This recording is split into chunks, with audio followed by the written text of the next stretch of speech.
Hey guys, welcome to my DJI Mavic 2 Pro best photo settings. Let's jump right into it. Hey guys, welcome to another DJI Mavic 2 Pro video. Today we have an interesting job in Toronto, Ontario. There's a new development that is going to be constructed in the next couple of years. And my job today is to take north, south, east, and west photo for each view of every single condominium. So today I just kind of want to go over the basic settings for your camera for photography and show you how to obtain the best possible photography for condominium views. Can I get $45 of regular gas on pump number 5 and no points, please? So yeah, as I was saying, there's a new development not too far from here that will be a total number of stories high, and for the investors to know whether they want to invest in the building or not, they want to see what the views would be like from those specific condominiums.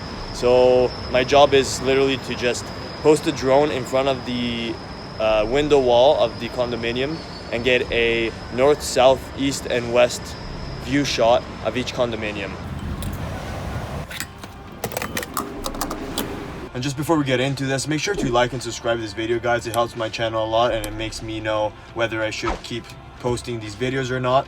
I saw you guys really liked the video in the top right corner, so I will be aiming to do more videos like that. Yeah, let's get right into the video. All right guys, we have arrived. We'll need to stay clear of the radius of the cranes, and while doing so, taking one photo per floor. All right guys, so let's get to it. All right guys, so the first thing we want to do is to clear that crane for the first section of the building, and I think we are just far enough, and we can probably take off from here and get to work. It's extremely bright out, guys, so I'm going to switch my ND filter number 4 with the ND number 32. That way I can just keep my aperture at 5.6 to keep the image as sharp as possible, and I can just play around with the exposure. It's not too windy, so the image should not look washed out.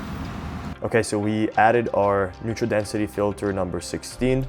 This will permit us to keep a 4.5 aperture and 1/50 shutter speed. So let's go under photo settings here, and let's select single shot because I want to keep the original DNG file. I will go over the HDR shot, hyperlight, multiple, AEB, time shot, and panorama in another video, so make sure to like this video for that.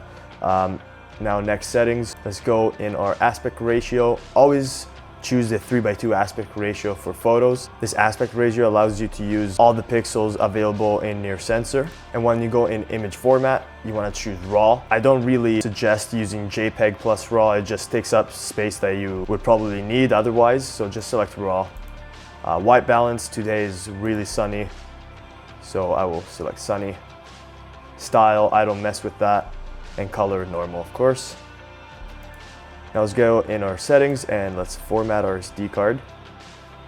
It's always a lifesaver to do that.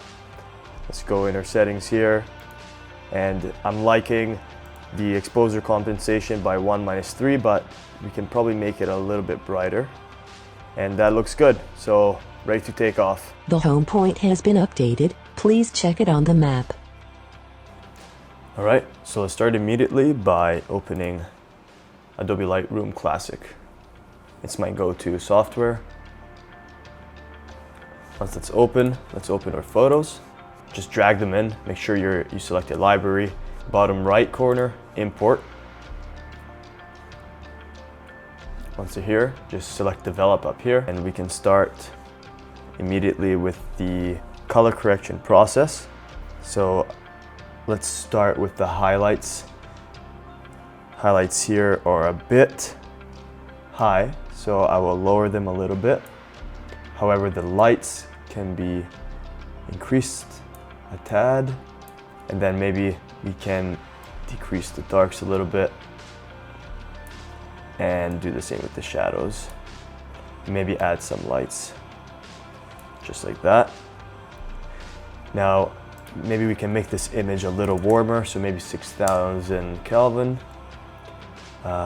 Exposure, we could do probably 0.5. Whoops, 0.05. It's more like it. Contrast, we don't need very much because the image is very contrast already. Highlights, let's try around -65 to bring out some clouds. Shadows, let's decrease them a little bit by 30, and whites, same thing. We don't want to lose too much detail in the clouds. As you can see, the more whites, the less details we have. So 35 looked all right. Blacks is kind of complicated. We can see down here that it's very dark already. So maybe we can make it a little brighter, 45. Note, every time you decrease the blacks, the image becomes more hazy, and you don't want to use dehaze when you don't have to. So make sure you find a good counterbalance here. Plus 45, it looks pretty good. Texture, you don't want to mess with this too much. Clarity, plus 25, that looks good. And maybe we can dehaze it by 5. Yeah, that looks fine. Vibrance, let's try a 20 and say saturation. Yeah, that looks pretty good so far. Maybe you can note in the background that these buildings are very blue, because obviously we're working with RGB, red, green, and blue. So in the areas where the image is less focused, one of the RGBs is going to prevail more. So in this case, these buildings are extremely blue. So what we can do is go down here and decrease the blue until it looks good. I think -20 gets the job done. That's perfect. And maybe let's increase the colors of these trees a little bit. Maybe the yellow and the greens. So yellow, let's try 50. That's good. And the green, 50 as well. And there we have it. So now, if you want to apply the same, effects to all these other photos, you can just Command C this picture and copy, and just select all of them. Command A, and you can click sync, synchronize, and they're ready to go. Then you can go in File, Export, and you can just put them wherever you want. Done, and you're ready to go. Thank you for watching, guys. I hope you learned something today. Make sure to like and subscribe, and I'll be coming out with videos like this every week. And I'll see you guys in the next video. Peace.